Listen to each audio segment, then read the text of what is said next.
하나님 말씀은 요한복음 20장 20절로 28절까지 있는 말씀을 통해서 오늘 우리가 섬김의 나라, 섬김이 무엇인지를 우리가 정확하게 성경에서 섬김이 무엇인지를 알려주시는데, 우리가 그것을 깨닫고 내 자신이 섬김의 사람이 되면 우리 조국 대한민국이 세상에 비친 나라로 이제 섬김의 나라는 제사장의 나라입니다.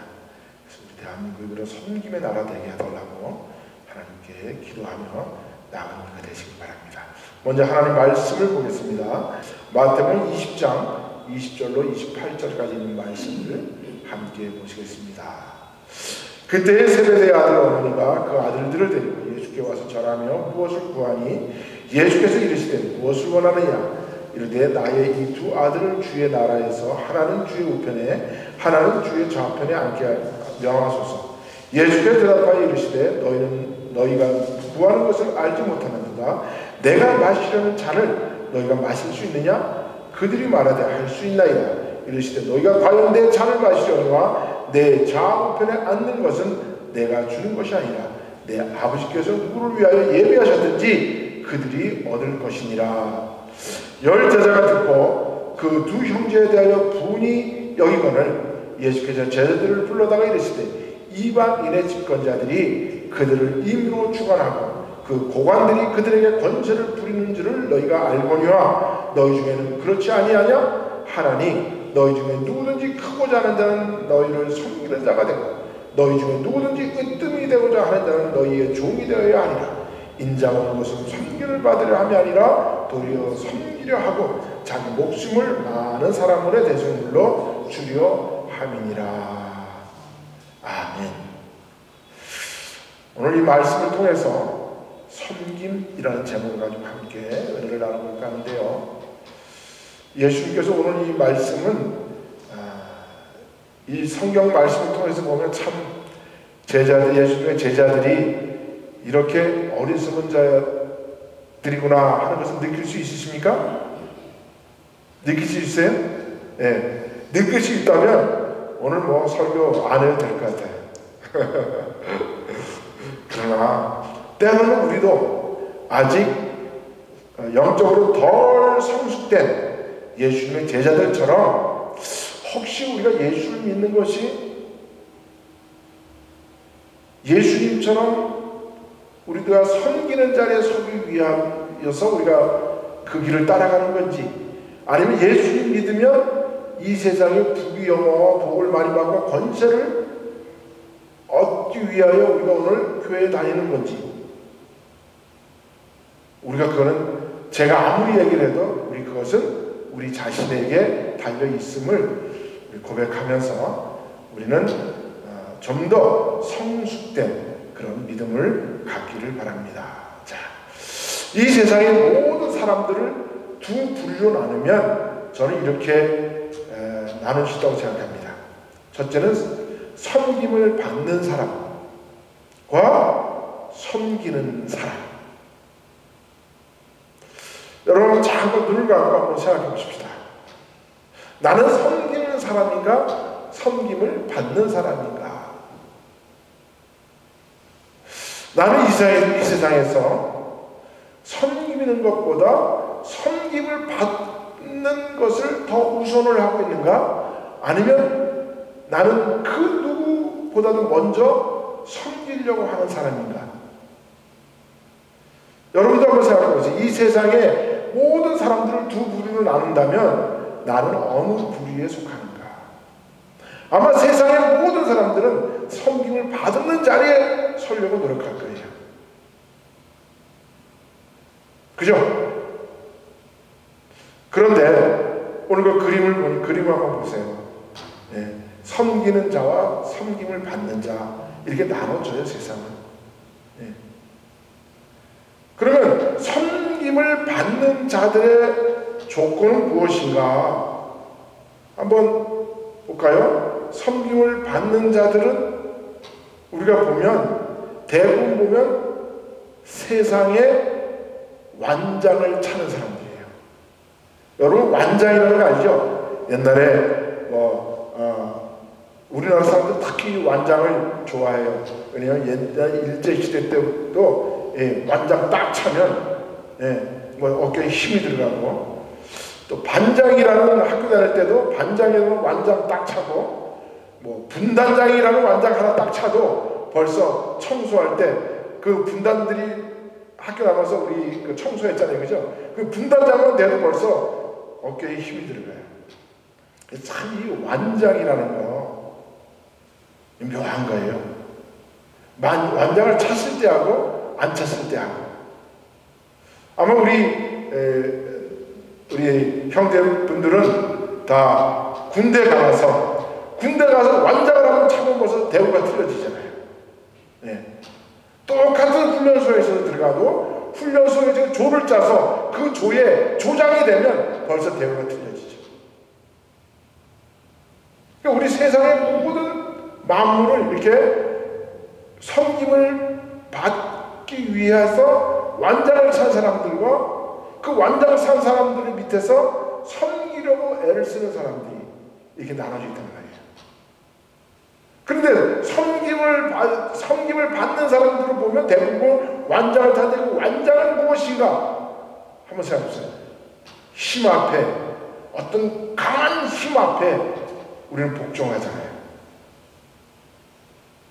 우리 강한 힘이 내 자유를 빼앗으면 우리는 내 자유를 지키려고 목숨 걸고 싸워서 지금까지 우리가 자유를 찾았는데, 만약에 지금이라도 누가 총뿌리를 들여다대고 내 자유를 뺏는다면 우리는 뺏길 수밖에 없어요. 권력, 돈, 명예, 이런 모든 것이 바로 오늘 완장이 되어서 우리는 혹시라도 섬김을 받는 사람의 위치에 서려고 노력하고 있지는 않는지 한번 생각해 볼 필요가 있다는 거죠. 근데 그 대표적으로 섬김을 받으려고 하는 사람들의 대표가 누구냐? 바로 제자들이 있다는 거예요. 왜? 오늘 세베대의 아들 두 요한과 안드레, 이 사람의 엄마가 예수님을 찾아왔어요.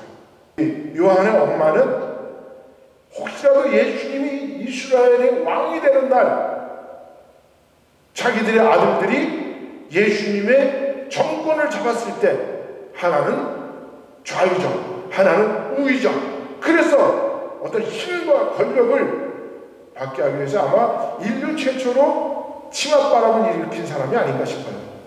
그전에도 치맛바람을 일으킨 사람이 있어. 야곱과 에서 그 엄마가 치맛바람을 일으켜가지고 아들을 꽁꽁 야곱을 감춰서 키웠잖아요. 이렇게 싸서. 어쨌든 이런 이 치맛바람이 분명히 옛날부터 있었어요. 근데 오늘 이 요한과 안드레, 이 두 형제의 어머니가 오늘 예수님을 찾아와서 예수님 당신이 권력을 잡을 때 우리도 아들에게도 큰 권력을 나눠주십시오 하고 왔던 거예요. 결국 그랬더니 다른 제자들이 그 두 제자들을 또 시기 질투했어요. 그렇다면 모든 사람들이 뭐예요? 예수님의 12제자들이 다 권력에 눈이 어두워 있었던 거예요. 그럼 이 사람들이 뭔가 줄을 잘못 쓴 거지. 왜? 오늘 예수님이 뭐라 하셨어요? 내가 섬김을 받기 위해서 이 땅에 온 것이 아니라 뭐 하러 오셨다고요? 섬기러 왔나라. 섬기러 왔다. 그러면서 예수님이 뭐라 하십니까?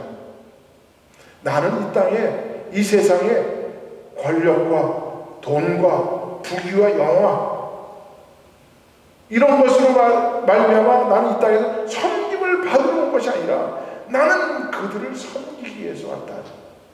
그러면서 예수님이 말씀하신 것이 바로 이 말씀이야. 그렇다면 너희들은 내가 마실 잔이 무엇인지 아니? 혹시 너희들에게 섬김을 받기 원하는 사람들이 오늘 우리 12명이 다 그런 마음으로 오늘 줄을 서 있는데 너희들 과연 내가 이 땅에 왜 왔는지 아니? 그리고 내가 너희들을 위해서 마셔야 할 잔이 무엇인지 아니? 예수님께서 물어보실 거예요. 여러분 오늘 예수님의 마셔야 할 잔이 무엇이라고 생각하십니까? 예수님 마셔야 할 잔이 어떤 것이라고 생각하십니까? 정말 예수님 마셔야 할 잔이 금으로 만든 그런 잔으로 세계에서 최고로 비싼 그런 포도주가 담겨있는 그거를 예수님이 마시려고 이 땅에 오셨을까요? 예수님의 제자들은 그 예수님 그런 포도주 마신다면 나도 한 방울 주세요. 나도 한 방울 주세요. 이러고 있는 거예요.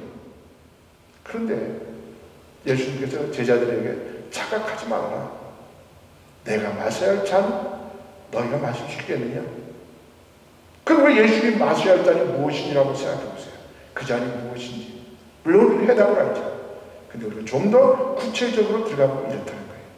여러분, 예수님이 세례 요한에게 세례를 받으시고 육지로 올라오실 때 성령이 비둘기같이 내렸다 그랬죠. 그죠? 그러면서 뭐라 그랬어요? 이는 내 사랑하는 자요? 내 사랑하는 자라. 나를 기쁘게 하는 내가 기뻐하는 자라. 그런 칭찬을 들으셨어요. 그러고 나서 예수님이 바로 어디로 가셨습니까? 성령에 이끌려서 광야로 나가셨어요. 그리고 40일 금식기도를 가시죠. 그때 사탄이 예수님을 세 가지로 시험을 하시죠. 바로 이게 예수님이 마셔야 할 잔인데 사탄은 예수님을 유혹하고 시험하기 위해서 그 잔에다가 이것을 넣었던 거예요. 그게 뭐냐? 첫 번째, 우리가 잘 아는 것처럼 모든 인간은 태초 아담 때부터 세 가지 유혹을 받았다고 했잖아요. 그죠? 세 가지 유혹. 그게 뭐라 그랬어요? 선악과를 보고 사탄의 꾀에 받은 아담과 하와가 봤더니 그 선악과가 어떻게 보였다고요? 먹음직해 보이고 보암직해 보이고 먹으면 지혜롭게 할 만큼 탐스러워 보였다 그랬어요. 그래서 그들에게 욕심이 잉태해서 그래서 그것을 따먹게 된 거죠. 그러니까 하나님이 본능으로 주신 복, 우리 인간에게 주신 복, 생육하고 번성하고 땅에 충만하라고 하는 그 본능적 욕심, 그것이 우리에게 있어야 되죠. 반드시. 그런데 그 욕심이 나쁜 것이 아니라 뭐라 그랬어요? 욕심이 새끼치는 게 나쁜 거예요. 그게 바로 욕심이 잉태하여라는 말이에요. 그런데 예수님도 똑같이 첫째 아담이 받았던 그 유혹을, 시험을 오늘 받게 되신 거예요. 첫 번째 아담을 유혹했던 그 사탄이 똑같이 두 번째로 오신 아담, 예수님을 시험하는데 똑같이 해요. 첫 번째 뭡니까? 돌덩이로 떡을 만들어라. 먹는 문제 해결되면 사람들이요 다 따라와요. 지금 북한 사람들이 북한에 있는 70년 동안 김일성, 김정일, 김정은의 백두혈통, 말도 안 되는 그 백두혈통이라는 그 허울을 씌워서 북한 사람들을 다스리는데요. 김일성이가 교시를 내린 게 하나 있었어요. 뭐냐 하면 모든 인민들에게 배급을 주는데 하루에 필요한 70%의 식량만 주라고 했어요. 얼마요? 70%만. 왜? 사람들이요 배가 부르면 그때부터는 등 따시기를 원해요. 등 따시잖아요. 그 다음부터 뭐라 그래요? 사람이 눈에 보이는 게 없어. 그래서 권력 앞에 어떻게 해요? 달려들죠. 그런데 사람을 배고프게 만들면요 사람이 굴종하며 복종하며 살아요. 김일성이가 그걸 아는 거예요. 예. 그래서 사람들이 인민들에게 배급을 하루에 필요한 70%만 드는 거예요. 그러면 항상 그 인민들은 배가 고파. 그럼 뭐만 쳐다봐요? 배가 고프니까. 당에서 주는 배급만 쳐다보는 거예요. 그러니까 당에 충성하고, 그러니까 김일성 앞에 충성하는 거예요. 근데 사탄은 똑같이, 김일성이가 사탄이니까 사탄한테 배운 거겠지. 사탄도 그렇게 아담을 시험했고, 둘째 아담으로 예수님을 시험한 거예요. 그때 예수님이 뭐라고 말씀하셨습니까? 사탄아 물러가라. 사람이 떡으로만 살 것이 아니라 하나님의 입으로부터 나오는 말씀으로 말미암아 사는 것이다. 예, 영의 양식으로 사는 거죠. 하나님의 말씀으로 이스라엘 백성들이 하나님이 주신 그 만나로 그들을 삶을 영위했던 것처럼 우리가 바라는 것은 세상의 떡이 아니라 하나님의 말씀, 하나님은 무엇을 주실까? 오늘 우리에게 주신 영의 양식, 데일리 브레드가 무엇인지를 우리가 깨달아야 합니다. 그러고 나서 이겨냈더니 또 그 다음에 사탄이 아담에게 뭐라고 했어요? 먹음직 패고 그 다음 두 번째 뭐예요? 보암직에 받는 거예요. 그게 뭡니까? 그래서 예수님을 거룩한 성에 올라가서 뛰어내려라. 네가 여기서 뛰어내리면 천사들이 와서 네 발을 맞춰서 네가 발이 안 다치게 할 거다.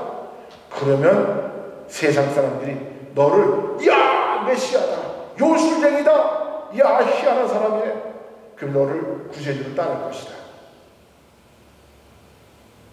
그래서 사탄이 예수님을 그렇게 시험하신 거예요. 근데 예수님이 이 말씀에도 하나님 말씀으로 이겨내십니다. 마지막으로 세 번째 또 예수님을 시험하시죠. 똑같이 하는 거죠. 첫 번째 아담에게 주었던 시험 뭡니까? 지혜롭게 할 만큼 탐스러워 보이는 그 열매. 예수님도 오늘 똑같이죠. 오늘 사탄이 예수님을 높은 산에 올라서게 하시고 내가 나에게 절하면 내가 이 모든 세상의 부귀영화를 내가 너에게 줄 것이다. 나에게 절하라. 예수님 하나님 말씀으로 이겨내시고 사탄아 올라가라. 예수님이 마셔야 할 자는 오늘 먹는 문제, 눈으로 보는 세상의 부귀영화, 세상의 모든 권력, 힘, 그런 것이 아니라 오늘 예수님이 마셔야 할 자는 이 문제가 아니라는 거죠. 육신의 정욕의 문제, 안목의 정욕의 문제, 이 세상의 자랑의 문제가 아니라고 사도 요한은 우리에게 말씀해 주고 있는 거예요. 오늘 내가 마셔야 할 잔, 너희들이 그 잔이 무엇인지 아니? 예, 예수님이 마셔야 할 잔은 바로 섬기려 이 땅에 오신 섬김의 술잔이었어요. 섬김의 술잔. 그 섬김의 술잔이 뭡니까? 바로 예수님의 십자가죠. 희생이죠. 근데 예수님의 제자들조차도 착각하고 있었다는 거죠. 예수님이 오시면, 예수님이 이 땅에 구세주로 우뚝 서시면, 예수님이 이스라엘 왕으로 우뚝 서시면 우리가 한 자리 해먹을 텐데 나는 어떤 자리에 갈 것이냐, 나는 어떤 완장을 찾을 것인가, 그런 뜻이죠. 그런데 예수님이 뭐라 그랬습니까? 내게 오려면 내게 나와 배워야 되는데 너희들 내 마음이 어떤 마음인지 아니? 내가 세상의 권력과 부귀영화와 명예, 내가 이런 것으로 사람들을 다스릴 그런 마음이 아니라 예수님이 이 땅에서 사람들에게 베풀어야 할 마음은 그런 강한 힘에 의한, 강한 힘의 권력의 원리에 의한 다스림이 아니라 바로 다른 사람을 위해서 희생하고 봉사하고 그들에게 무릎 꿇고 그들의 아픈 발을 닦아주고 먼지 묻은 발을 닦아주는 온유와 겸손이다. 너희는 내게 나와 배우라. 내 마음이 온유하고 겸손하니 이 멍에를 내라. 온유와 겸손이죠. 그런데 예수님의 제자들은 이걸 몰랐다는 거죠. 예수님은 이 땅에 하나님이 주신 모든 권력과 완장을 버리시고 오늘 이 땅에 섬기시는 왕으로 이 땅에 오신 거예요. 오늘 온유와 겸손이라는 말은 너무나 잘 아는 말씀이죠. 우리가 빌립보서에 있는 말씀처럼 너희 안에 이 마음을 품으라. 곧 그리스도 예수의 마음이니 그는 근본 하나님의 본체시나 하나님의 동등됨을 취할 것을 여기지 아니하시고 오히려 자기를 비워 종의 형체를 가지사 사람들과 같이 되셨다. 예수님이 오늘 섬김을 받으려는 자리에서 섬기려는 자리로 내려오셨다는 거예요. 사람의 모양을 따라서 자기를 낮추시어 죽기까지 복종하셨으니 곧 십자가에 죽으십니다. 그래서 온유가 뭐라 했습니까? 온유, 히브리어로 아나. 그 아나라는 뜻은 나에게 주어진 자유의지를 나를 위해서 사용하는 것이 아니라 다른 사람을 위해서 사용하는 마음이 바로 온유의 마음이라고 했어요. 그래서 예수님은 최종적으로 모든 예수님의 공생애를 마치시고 마지막 십자가 내려 돌아가시기 전에 겟세마네 동산에 올라가서 기도하실 때 예수님은 마음의 결정을 내렸습니다. 왜 예수님에게도 사탄이 주었던 그런 유혹이 없었을까요? 그런 시험이 왜 없었을까요? 내가 십자가 달려 죽지 않더라도 내가 메시아가 될 수 있는 길이 없을까? 내가 고통과 고난의 십자가에 가시 멸관을 쓰지 않고서라도 내가 사람들 앞에 구세주로 등극할 수가 있다면 나 그 길 어떻게 갈 수 없을까? 예수님에도 이런 마음이 있었다는 거죠. 그래서 예수님께서 이렇게 말씀하십니다. 아버지, 할 수만 있으면 이 고난의 잔을 내게서 거두어 주시옵소서. 그러나 제 뜻대로 마음이시고 아버지의 뜻대로 하옵소서. 여기서 예수님의 잔은 무엇입니까? 예수님의 잔은 바로 보암직해 보이고 먹음직해 보이고 보암직해 보이고 먹으면 탐스럽게 지혜롭게 할 만큼 탐스러운 그런 잔, 어떻게 하든지 그 잔을 마셔서 십자가를 비켜갈 수 있다면 육신의 정령, 안목의 정령, 이생의 자랑으로서 이 세상 사람들을 구해낼 수가 있다면 그 길을 가고 싶은데 하나님의 뜻은 그것이 아니라 내가 십자가의 길을 가야 하는 길이라면 아버지여 내 잔을 내가 바로 깨어버리겠습니다. 그리고 내가 아버지의 주시는 잔, 그 잔을 내가 마시겠습니다. 이런 뜻이죠. 그리고 예수님이 십자가로 가신 거죠. 여러분, 우리가 아무리 성경에서 온유와 겸손이 무엇이다, 온유와 겸손이 무엇이다 1100번을 떠들어도요, 이것이 우리의 손과 발로 행동으로 옮겨지는 섬김의 자세로 가지 않으면 아무 의미가 없는 거죠. 한낱 구호에 불과한 거죠. 여러분, 북한 한번 보세요. 자력 경생! 네? 자력 경생이 최고다! 성군이 최고다! 매달 외쳐요. 그런데 그 나라가 어떻게 됐습니까? 거제 중에서 상거제의 나라가 됐어요. 뭐 자력 경생? 말만 해가지고 안 되는 거예요. 진짜 실천을 해야죠. 우리 기독교인들은 바로 실천하는 사람들입니다. 하나님의 말씀을 머리로서 받고 그 말씀에 하나님의 말씀을 내 가슴으로 받아서 그 가슴에 우러나오는 그 뜨거운 열정으로 오늘 우리의 손과 발을 움직이는 거예요. 그게 바로 섬김입니다. 서비스. 예수님의 이 온유와 겸손의 섬김을 통해서 예수님은 바로 십자가를 지셨다는 것이죠. 믿으십니까? 예. 이게 바로 섬김입니다. 제가 언제 이런 말씀 한번 드린 적 있죠? 기계스 반지, 이제 머리, 이제 귀 속에 들어오죠? 그게 뭔지. 딱 기계스 반지가 뭔지 알아요? 예. 그 기계스라는 사람이 루디아라는 그런 리비아 공국에 있던 그 왕이 있었는데 거기에서 왕의 양을 치던 이 기게스라는 이 사람이 어느 하루는 광야에 나가서 양들을 치고 있는데 갑자기 지진이 났는데 땅이 쩍 갈라졌어요. 놀라서 밑을 바라보니까 땅 밑에 갈라진 밑에는 누가 거인이 하나 쓰러져 있어요. 그렇게 뭔가 하고 내려가 봤더니 그 거인이 죽어 있는데 그 거인의 손에 반지가 하나 끼어져 있어요. 그래서 오늘 횡재했다 그래서 반지를 딱 끼워가지고 반지를 손에다 딱 끼웠어요.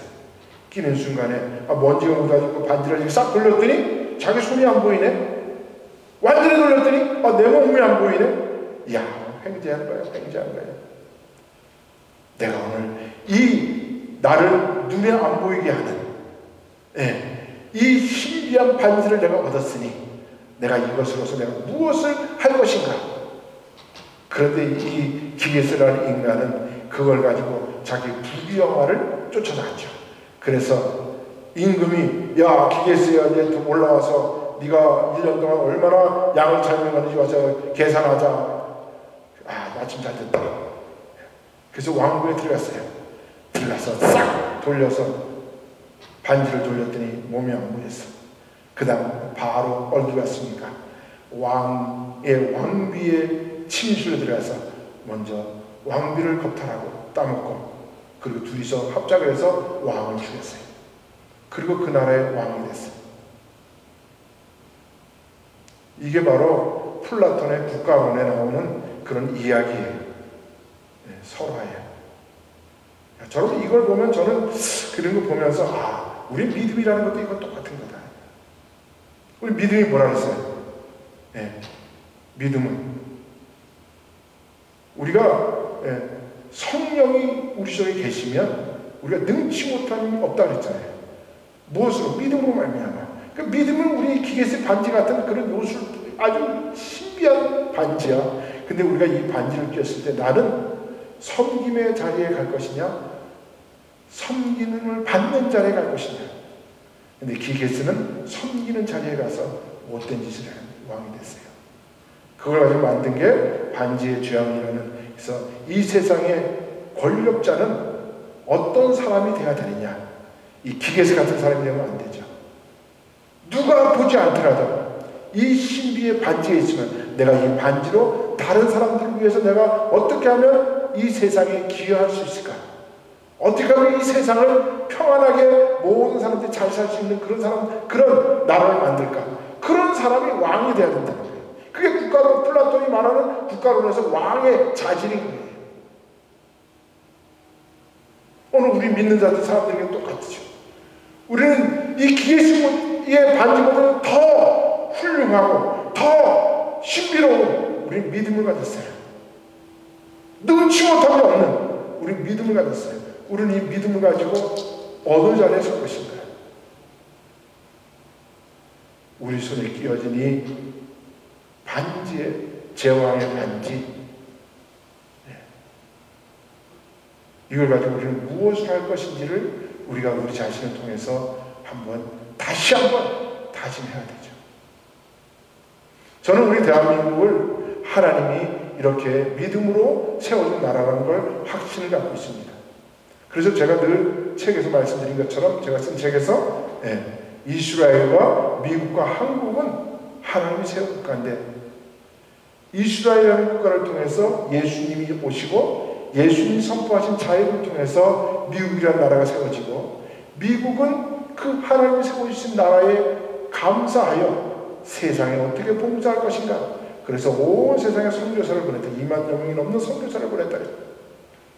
그 가운데 그 선교사들이 우리나라에 많고, 그 선교사를 통해서 우리 대한민국이라는 나라가 깨우쳐져서 거기서 이승만이라는 그 아주 훌륭한 건국 대통령이 나오셔서 대한민국을 기독 입국론으로 세우셨다.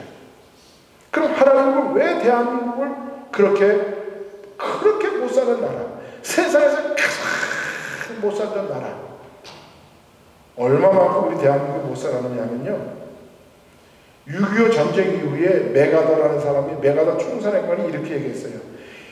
이 대한민국이라는 나라가 재건되는데 최소한 100년을 걸릴 것이다. 100년은 걸릴 것이다. 그리고 그 영국의 더 타임지에서는 뭐라고까지 얘기했느냐면, 한국에서 민주주의를 기대하는 것은 쓰레기통에서 장미꽃이 피기를 바라는 것과 같은 그런 나라다. 그러니까 우리 대한민국은 1945년도에 해방받고 1948년도에 대한민국이 건국됐을 때 모든 사람들이 저 나라를 얼마 못 갈 거야. 그리고 저 나라는 최빈국으로 살아갈 거야. 그런데 어떻게 됐습니까?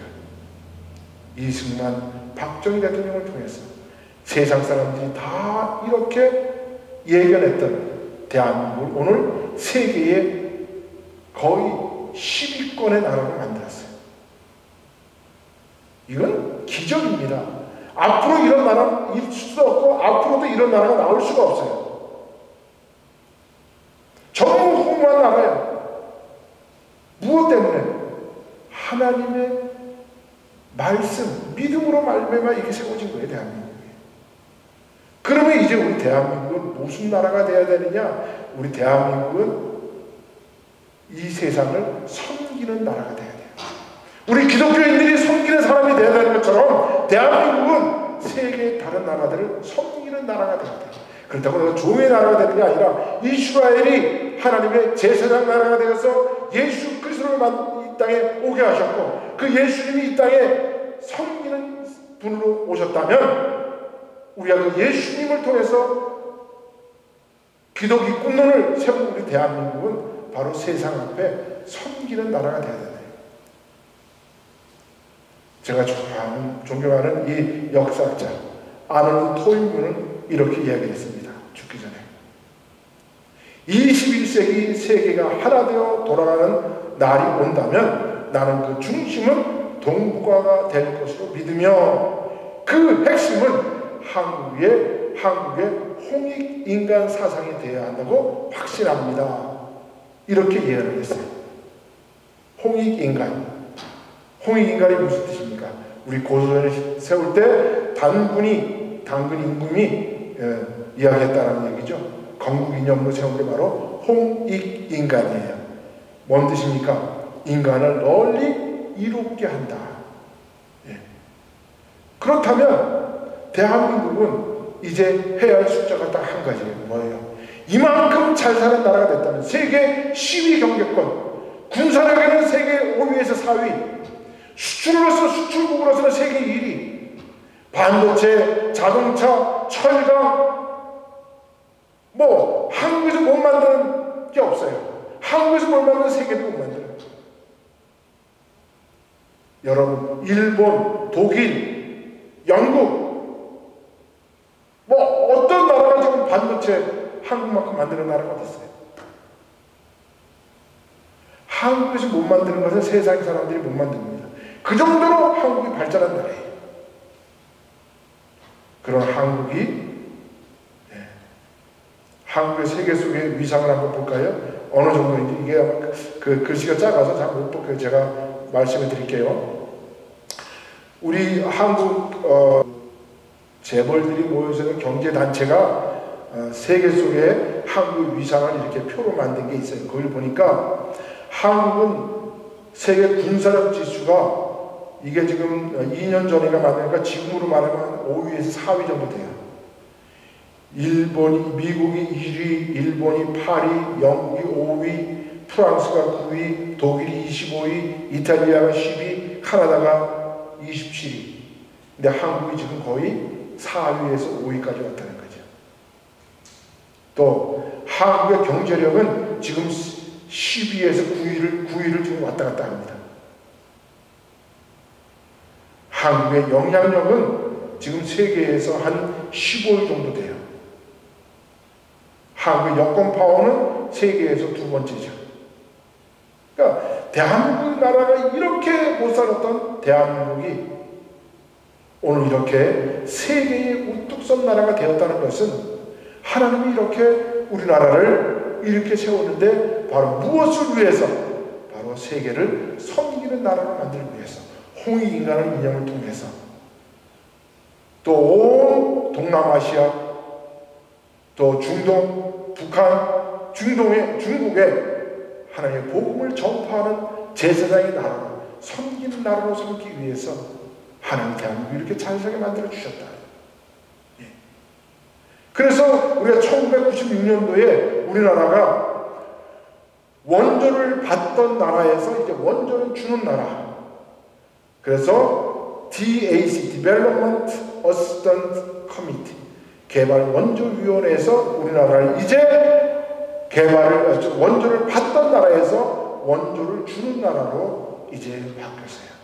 그래서 우리 대한민국이 지금 엄청난 가난한 나라에 지금 기술을 대주고 농업력을 대주고 가르쳐주고 그들의 학생들을 데려다가 한국에서 공부시켜서 그래서 새마을운동을 전파하고 전 세계 새마을운동 지도자들을 양성해서 그 가나안 나라에 가서 나라를 이렇게 세우는데 우리가 앞장서고 있다는 거죠.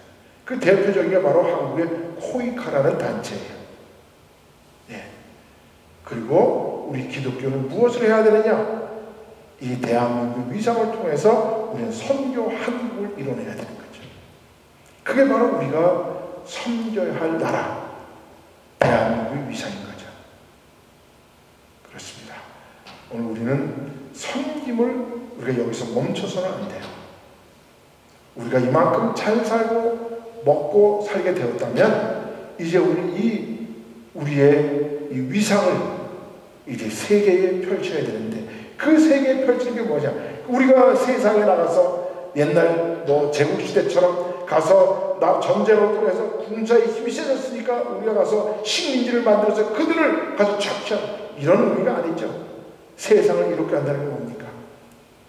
우리의 자본력, 우리의 기술력, 우리의 믿음, 우리의 가진 것으로 지금 우리가 가나안 나라들에 가서 그들을 섬기는 나라가 돼야 되는 거죠. 저는 우리 대한민국이 반드시 이 섬기는 나라가 될 줄 믿습니다. 우리 대한민국을 통해서 세상 사람들이 힘을 얻고 우리 대한민국을 통해서 세상 사람들이 잘 살게 되고 대한민국을 통해서 세상의 가난한 나라들이 먹고 사는 그런 나라가 되는 것이 하나님의 뜻이고 우리가 이 땅에 살아가는 사명이요 의무라는 것이죠. 여러분들도 그런 정신으로 우리가 믿음 생활할 때 우리가 오늘 조금하고 오늘 여기서 우리 교회에서 이거 아니라 전 세계를 품고 나가는 그런 신앙의 자리가 돼야 돼요. 네. 옛날에 셰익스피어가 어떤 술집에 자주 가는 그 단골 술집이 있었대요. 그런데 하루 저녁은 그 셰익스피어가 그 펍에 놀러 갔는데 거기서 일하는 어떤 애가 마당을 이렇게 쓰고 있는 거예요. 그래서 아유야 너는 착한 일을 하는구나. 너네 술집에 마당을 쓰고 있구나. 그랬더니 그 청소하던 소년이 뭐라 했잖아요. 아니요. 나는 오늘 여기서 빗자루를 하는 거는요. 내가 오늘 세상의 한 구석을 쓸고 있는 거예요. 이렇게 얘기를 하더라는 거예요. 벌써 자세가 틀리잖아요. 그죠? 내가 오늘 꽃을 하나 심는 것은 내 화단을 예쁘게 하고 내 집안을 예쁘게 하는 것이 아니라 오늘 지구의 한 구덩이를 나는 오늘 아름답게 만들기 위해서 꽃을 심는 거예요. 이런 사고로 살아가야 되는 거예요. 그런 정신으로 살아가는 것이 바로 섬기는 자세가 섬기는 나라의 국민으로서 살아가는 거죠. 여러분 모두 그런 국민들이 되시기를 세계 속의 국민이 되시기를 예수님의 이름으로 축원드립니다. 기도합니다. 하나님 감사합니다.